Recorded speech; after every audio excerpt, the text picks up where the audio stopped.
వచ్చిన తర్వాత చర్చనే లేదు. అక్కడేం పెద్ద చర్చించడానికి ఏం లేదు, తర్కించడానికి ఏం లేదు.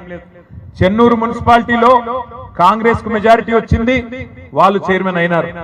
క్యాతన్పల్లి మున్సిపాలిటీలో మనకు మెజారిటీ వచ్చింది, మన పార్టీకి సంబంధించిన వాళ్ళు చైర్మన్ కావాలి.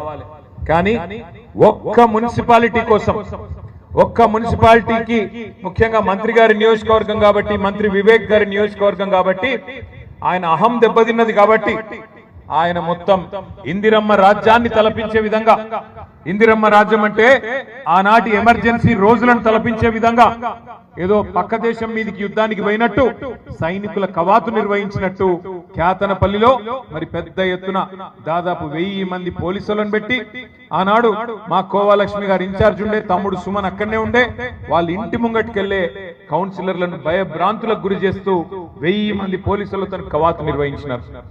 అంత మాత్రమే కాదు, లేని కేసులు బనాయించి ఉల్టా కేసులు మన మీదే పెట్టి దౌర్జన్యం వాళ్ళు చేసి, రాళ్లు వాళ్ళేసి మన కౌన్సిలర్లను ఎత్తుకపోయే ప్రయత్నం చేసి, మన కౌన్సిలర్లని ప్రలోభ పెట్టి, భయపెట్టి, ఇల్లు గులగొడతామని రకరకాల బెదిరింపులు చేసి, చివరికి బ్లాంక్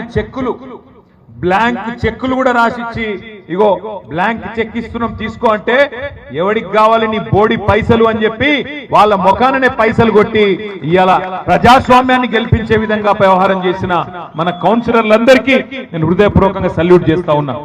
మామూలు గెలుపు కాదు ఇది. తమ్ముడు సుమన్ని పట్టుబట్టి ఇక్కడ సుమన్ ఉంటే వాళ్ళ ఆటలు సాగవని చెప్పి